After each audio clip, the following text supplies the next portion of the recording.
જર્જરિત શાળા, જર્જરિત ભવિષ્ય. ભાવિનું ભવિષ્ય ભયભર્યું. ભણશે ગુજરાત, આગળ વધશે ગુજરાત. આ સ્લોગન નોટિસ બોર્ડ પર અને શાળાની દિવાલો પર લખેલું જોવા મળે છે. વાંચવામાં પણ આ સ્લોગન ખૂબ સારું લાગશે, પરંતુ ભાવિ જ્યાં ભણે છે તે જ મંદિર જર્જરિત હશે તો?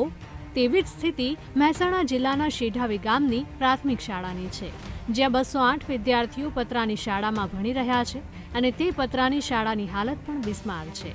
શાળાના 5 રૂમનું તો સંચાલકો પાસે ડેમેજ સર્ટી પણ છે, છતાં તેનું નવીનીકરણ ન કરવામાં આવતા બાળકો આજે તે જોખમી ક્લાસરૂમમાં ભણવા માટે મજબૂર બન્યા છે.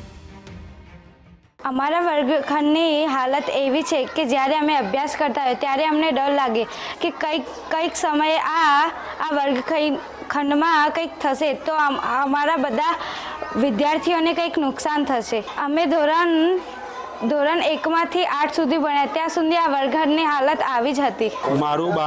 મારો દીકરો અહીંયા સ્કૂલમાં ભણે છે, ધોરણ 3માં અભ્યાસ કરે છે અને અમને બીક લાગે છે, ભય લાગે છે, કારણ કે આ સ્કૂલનું આખું ટેક્સચર જે છે અત્યારે ઉદ્યોગના અને દિવાલોમાં તિરાડ પડી ગઈ છે બધે, તો અમને પણ બીક લાગે છે મોકલતા. અમે સરકારને એક જ દરખાસ્ત કરીએ છીએ કે જલ્દી જેટલું બને એટલું ઝડપી અમારા ગામની સ્કૂલ નવી બાંધણીનું કામ ચાલુ થાય.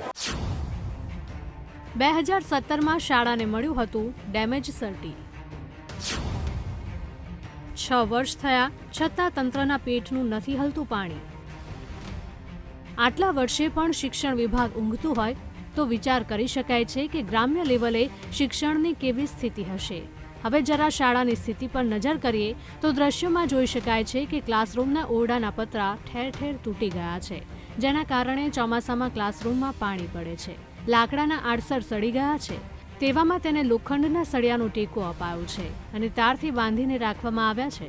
તો બહારની સાઈડ ઓસરીના ભાગે આવેલા પિલરની ઉપરના આડસર પણ સડી ગયા છે, તેવામાં લોખંડની પટ્ટી પર તેને અટકાવીને રાખવામાં આવ્યા છે. આમ સ્થિતિ જોતા તે ભૂકંપ કે વરસાદી તોફાન આવે તો આ શાળા ગમે ત્યારે પડી શકે છે. આ મુદ્દે સ્થાનિકોએ અને શાળા સંચાલકોએ વારંવાર રજૂઆત કરી છે, છતાં ઊંઘતું શિક્ષણ વિભાગ મોટી દુર્ઘટનાની રાહ જોઈ રહ્યું હોય તેવું લાગી રહ્યું છે. કે અમે 2016-17થી શાળા કક્ષાએથી અને પંચાયત કક્ષાએ જ્યારે હું સરપંચ હતો ત્યારથી રજૂઆત કરેલી અને 2017ની 30મી એપ્રિલે અહીંયા એન્જિનિયરને રૂબરૂ બોલાવી અને આના ડેમેજ સર્ટી માટે એને આ શાળાના તમામ રૂમો બતાવેલા અને એમને ડેમેજ સર્ટી પણ આપેલ. એના પછી વારંવાર રજૂઆતના અંતે 3 વખત ડેમેજ સર્ટી આપવા છતાં અત્યારે અમારા બાળકો ચોમાસામાં તો જીવના જોખમે અભ્યાસ કરી રહ્યા છે. આજુબાજુની તમામ શાળાઓનું અમારા પછી ડેમેજ સર્ટી હોવા છતાં થઈ ગયેલ છે, છતાં અમારે કયા કારણસર અમારા શાળાને આપવા જરૂર આવે છે સમજાતું નથી. શેઢાવી ગામના લોકોએ તો એપ્રિલ મહિના સુધીમાં નવા ઓરડા નહીં બનાવવામાં આવે તો ઉપવાસ પર ઉતરવાની અને શાળાને તાળા મારવાની ચીમકી પણ ઉચ્ચારી છે. ત્યારે જોવાનું એ રહેશે કે કરોડો રૂપિયા શિક્ષણની પાછળ પાણીની જેમ વહાવતી સરકારનું આ શાળા તરફ ક્યારે ધ્યાન કેન્દ્રિત થાય છે અને ક્યારે બાળકોને આ જર્જરિત ઓરડાઓના ભયમાંથી મુક્તિ મળે છે.